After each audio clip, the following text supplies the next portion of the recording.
നമസ്കാരം. നയന ക്രിയേഷൻസിലേക്ക് എല്ലാവർക്കും ഒരിക്കൽ കൂടി സ്വാഗതം.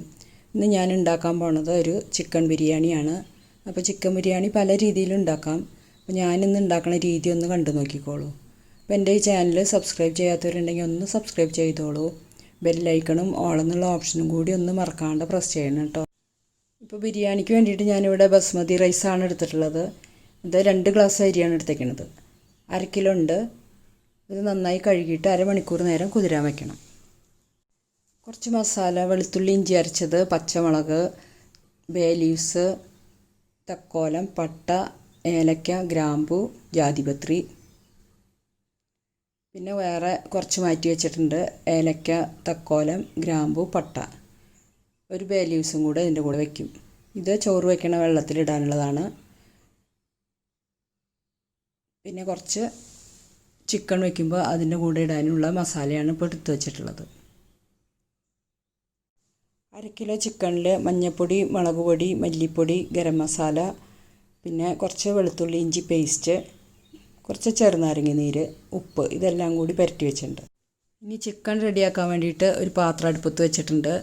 ആദ്യം തന്നെ ഇതിലേക്ക് ഏത് എണ്ണയാണ് നമ്മൾ ഉപയോഗിക്കുന്നത് അത് ഒഴിച്ചു കൊടുക്കാം. എണ്ണ നന്നായിട്ട് ചൂടായിട്ടുണ്ട്. ഇതിലേക്ക് 2 വലിയ സവാള നീളനെ അരിഞ്ഞതാണ് ചേർത്ത് കൊടുക്കുന്നത്. ഇത് നന്നായിട്ട് വറുത്തെടുക്കാനുള്ളതാണ്. അപ്പോൾ ഇതൊരു മീഡിയം ഫ്ലെയിമിൽ വെച്ചിട്ട് ഇടയ്ക്കിടയ്ക്ക് ഒന്ന് ഇളക്കി കൊടുത്താൽ മതിയാവും. അപ്പോൾ സവാള നന്നായി മൊരിഞ്ഞിട്ടുണ്ട്. ഇനി ഇത് കോരി മാറ്റാം. അപ്പോൾ സവാള വറുക്കാൻ വയ്ക്കുമ്പോൾ നല്ലോണം ശ്രദ്ധിക്കണം. ഇതൊട്ടും കരിഞ്ഞു പോകാൻ പാടില്ല. കരിഞ്ഞു കഴിഞ്ഞാൽ കയ്പ്പ് രസം വരും. ഉള്ളി വറുത്ത് മാറ്റിയ എണ്ണയിലേക്ക് കുറച്ച് നെയ്യും കൂടെ ചേർക്കുന്നുണ്ട്. അപ്പോൾ ഉള്ളി വറുക്കാൻ വയ്ക്കുമ്പോൾ തന്നെ നെയ്യ് വേണമെങ്കിൽ നെയ്യ് ചേർക്കാം. പിന്നെ നെയ്യും എണ്ണയൊക്കെ ചേർക്കണതിൻ്റെ അളവ് അവരവരുടെ ഇഷ്ടത്തിനനുസരിച്ച് ചേർക്കാം. ഇവിടെ കുറച്ച് അണ്ടിപ്പരിപ്പ് മുന്തിരിങ്ങ എടുത്ത് വെച്ചിട്ടുണ്ട്. ഇപ്പോൾ എണ്ണയും നെയ്യും കൂടി ഇത് നന്നായി ചൂടായിട്ടുണ്ട്. ഇനി ഇതിലേക്ക് ഈ അണ്ടിപ്പരിപ്പ് മുന്തിരിങ്ങ ഇട്ടിട്ടൊന്ന് വറുത്തെടുക്കാം. ഇപ്പോൾ അണ്ടിപ്പരിപ്പ് മുന്തിരിങ്ങയും മൂത്തിട്ടുണ്ട്. ഇനി ഇത് കോരി മാറ്റാം.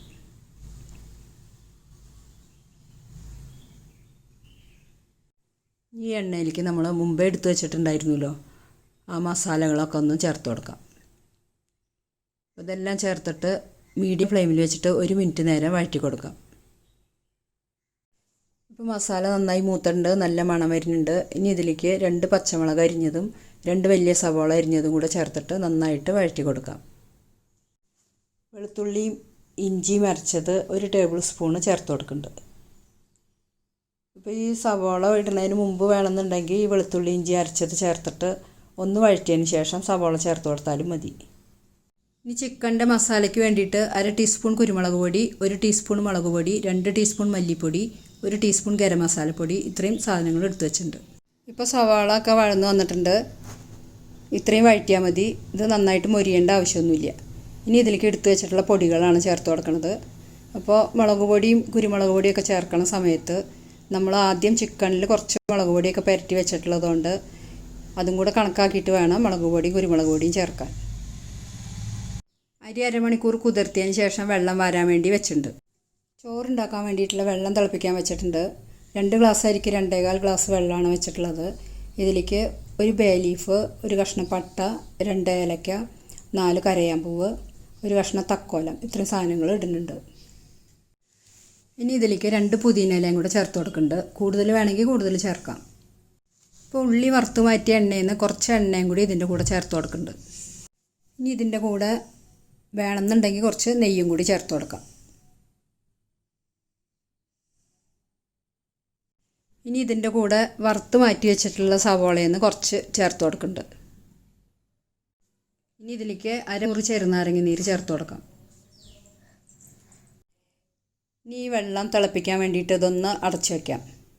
അപ്പോൾ ഈ വെള്ളം തിളയ്ക്കുമ്പോഴേക്കും നമുക്ക് ചിക്കൻ്റെ പരിപാടി നോക്കാം. ഇപ്പോൾ ചിക്കനിന് വേണ്ടിയിട്ടുള്ള മസാലയൊക്കെ നന്നായിട്ട് മൂത്തിട്ടുണ്ട്. ഇപ്പോൾ എണ്ണയൊക്കെ തെളിഞ്ഞു. ഇനി ഇതിലേക്ക് നമുക്ക് ചിക്കൻ കഷ്ണങ്ങൾ ചേർത്ത് കൊടുക്കാം. അപ്പോൾ ഈ ചിക്കൻ വേവിക്കാൻ വയ്ക്കുമ്പോൾ ഇതിലേക്ക് ഒട്ടും വെള്ളം ചേർക്കണ്ട കേട്ടോ. ഈ ചിക്കനിൽ നിന്ന് തന്നെ വെള്ളം ഇറങ്ങി വന്നിട്ട് ആവശ്യത്തിനുള്ള വെള്ളം ഉണ്ടാവും. ഇനി ഇതൊന്ന് നന്നായിട്ട് ഇളക്കി യോജിപ്പിച്ചതിന് ശേഷം ഇതിലേക്ക് വറുത്ത് വെച്ചിട്ടുള്ള സവാള 1 പിടി ചേർത്ത് കൊടുക്കുന്നുണ്ട്. അതിന് ശേഷം ഇതൊന്ന് നന്നായി ഇളക്കി യോജിപ്പിച്ചതിന് ശേഷം മൂടി വെച്ചിട്ട് മീഡിയം ഫ്ലെയിമിൽ വെച്ചിട്ട് ഒരു 5 മുതൽ 7 മിനിറ്റ് വരെ വെച്ചാൽ മതിയാവും ചിക്കൻ വെന്ത് കിട്ടാൻ. ഇനി ഈ ചിക്കൻ വെന്ത് വരുന്ന സമയം കൊണ്ട് നമുക്ക് ചോറിൻ്റെ പരിപാടി നോക്കാം. ഇപ്പോൾ ഇതാ വെള്ളം നന്നായി തിളച്ചിട്ടുണ്ട്. ഇനി ഇതിലേക്ക് നമ്മൾ കുതിർത്തി വെള്ളം വരാൻ വേണ്ടി ഊറ്റി വെച്ചിട്ടുള്ള അരി ചേർത്ത് കൊടുക്കാം. അരി ഇട്ടതിന് ശേഷം എല്ലാം കൂടി ഒന്ന് ഇളക്കി യോജിപ്പിക്കാം. ഇനി ഇതിലേക്ക് ആവശ്യത്തിനുള്ള ഉപ്പ് ചേർത്തിട്ട് നന്നായിട്ട് ഇളക്കി യോജിപ്പിക്കാം. അതിന് ശേഷം ഉപ്പ് പാകമാണോ നോക്കണം. ഉപ്പ് പാകമാണോ നോക്കണ സമയത്ത് വെള്ളത്തിൽ കുറച്ച് ഉപ്പ് കൂടി നിൽക്കണം. എന്നാലേ ചോറ് വെന്ത് വരുമ്പോൾ ആവശ്യത്തിനുള്ള ഉപ്പുണ്ടാവുള്ളൂ. ഇനി പാത്രം മൂടി വെച്ചിട്ട് മീഡിയം ഫ്ലെയിമിൽ 8 മുതൽ 10 മിനിറ്റ് വരെ വേവിക്കാൻ വയ്ക്കാം. അപ്പോൾ നമ്മൾ ചിക്കൻ വേവിക്കാൻ വെച്ചിട്ട് 7 മിനിറ്റ് ആയിട്ടുണ്ട്. ഇനി ഇതൊന്ന് തുറന്ന് നോക്കാം. ഇപ്പോൾ ഒരു 7 മിനിറ്റ് നേരം വേവിച്ചിട്ടുള്ള ചിക്കനാണിത്. ഇനി ഇതൊന്ന് ഇളക്കി നോക്കാം. ചിക്കൻ പാകത്തിന് വെന്തിട്ടുണ്ട്. വെള്ളമൊക്കെ ആവശ്യത്തിനുള്ളതുണ്ട്. ഇതൊരു സെമി ഗ്രേവി ആയിട്ട് വേണം നമുക്ക് കിട്ടാൻ. അഥവാ ഇനിയിപ്പോൾ ചിക്കൻ വേവിക്കാൻ വെച്ചിട്ട് വെള്ളം വറ്റി പോവുകയാണെന്നുണ്ടെങ്കിൽ നമുക്ക് ഒരു 1/4 ഗ്ലാസ് വെള്ളം ചേർത്തിട്ട് ഇതൊന്ന് സെമി ഗ്രേവി ആക്കി എടുക്കണം. ഇനി ഇതിൻ്റെ മുകളിലേക്ക് പുതിനയില നിരത്തി കൊടുക്കാം. പുതിനയില ഇത്തിരി കൂടുതൽ തന്നെ ഇട്ട് കൊടുക്കാം. ഇതിപ്പോൾ ഞാനിവിടെ നട്ട് വളർത്തിയിട്ടുള്ള പുതിനയിൽ നിന്ന് പറിച്ചെടുത്ത ഇലയാണ്. ഇനി ഇതിൻ്റെ മുകളിലേക്ക് 3/4 വേവ് ആയിട്ടുള്ള ചോറാണ് ചേർത്ത് കൊടുക്കുന്നത്. ബാക്കി 1/4 ഭാഗം വേവ് ഈ ചിക്കൻ്റെ മുകളിൽ കിടന്നിട്ട് വെന്ത് കിട്ടും. ഇപ്പോൾ ഈ ചോറിൽ ഇത്തിരി നനവൊക്കെ ഉണ്ടെങ്കിലും കുഴപ്പമൊന്നുമില്ല. അത് വെന്ത് കഴിയുമ്പോൾ ശരിയായി കിട്ടും. ഇനി 2 ടേബിൾ സ്പൂൺ പാലിലേക്ക് 2 നുള്ളു മഞ്ഞൾപ്പൊടി ചേർത്ത് നന്നായി ഇളക്കി യോജിപ്പിച്ചിട്ട് അവിടെ ഇവിടെ ആയിട്ട് ഇതേപോലെ ഒന്ന് കുറേശ്ശെ ഒഴിച്ചു കൊടുക്കാം. ഇതിപ്പോൾ ചേർത്തില്ലെങ്കിലും കുഴപ്പമൊന്നുമില്ല. മഞ്ഞൾപ്പൊടി ഇട്ട പാൽ ചേർത്ത് കൊടുക്കുമ്പോൾ ചോറ് കാണാനൊരു ഭംഗി ഉണ്ടാവും. വെള്ളയും മഞ്ഞയായിട്ട് ഇങ്ങനെ ഇടകലർന്ന ചോറ് കാണുമ്പോൾ. ഇത് മഞ്ഞൾപ്പൊടി ചേർത്തെന്ന് വിചാരിച്ചിട്ട് മഞ്ഞളിൻ്റെ ചുവയൊന്നും ഉണ്ടാവില്ല.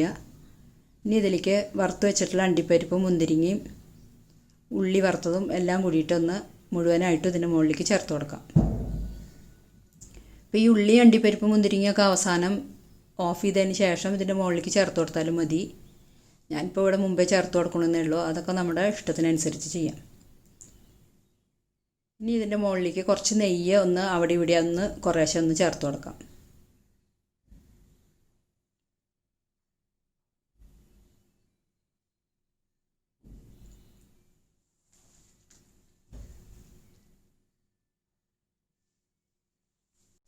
ഇനി ഇതിൻ്റെ മുകളിലേക്ക് ഇതേപോലെ ഒരു ഇല കഷ്ണങ്ങളാക്കിയിട്ട് ചേർത്ത് കൊടുക്കുന്നുണ്ട്.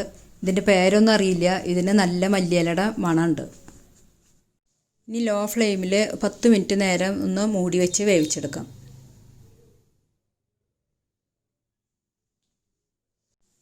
10 മിനിറ്റ് കഴിഞ്ഞപ്പോൾ ഫ്ലെയിം ഓഫ് ചെയ്ത് വെച്ചിട്ടുണ്ടായിരുന്നു.